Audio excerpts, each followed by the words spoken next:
The second criticism I hear about mentorship is that we're too busy, and that people basically view that mentorship is time consuming. And the truth is, it is. It is time consuming. I recently heard that CEO is refusing to have any more one-on-one meetings because it feels like therapy, and doesn't feel productive. But the truth is that when you are looking out for somebody and they feel like they have somebody that has their back, they will ultimately reach for further with their goals. And that is part of this. When we look at camp, the job is just huge.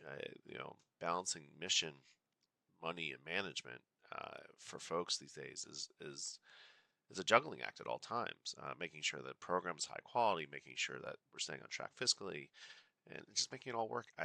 It's so much, and I talk to camp folks, and they are constantly exhausted. Just trying to make it all work, trying to keep things moving forward. When I look at the data is even more shocking. 80% of folks say they quit because of their bosses. So this was from Harvard Business Review, and they surveyed thousands and thousands of people and found that people weren't quitting because of money and weren't quitting because of the institution or other parameters like even their commute. They're quitting because of their bosses. And yet, when we look at the opposite of when you provide a career mentor, 90% are happy at work. So, there's this notion that your mentor has to be your boss. That's not what I'm saying at all. I'm saying when you have somebody looking out for you and somebody pushing you at the same time, you are going to perform better. And it is worth the time consumption part of it. And there's just no way around that. And just to be clear, when we talk about mentorship, mentorship is broad. It's a combination of personal and professional.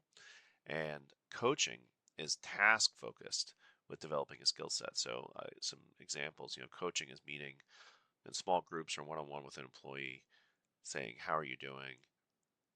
Brainstorming solutions with them, keeping them focused on what they're supposed to be working on, and then pushing them. Coaching is saying, okay, that software over there, how can we get you better at it? Or how do you feel about selling camp over the phone? There's a stark difference in mentoring versus coaching. A lot of folks feel like they're coached. Some don't even feel like they're coached, but not a lot of folks feel like they're mentored. And that's what we're really advocating for when we talk about this topic, is that mentorship is really the key to get people over their fears at work, as well as to get them to perform better and to grow. And ultimately, if you're growing, your organization will be growing as well too.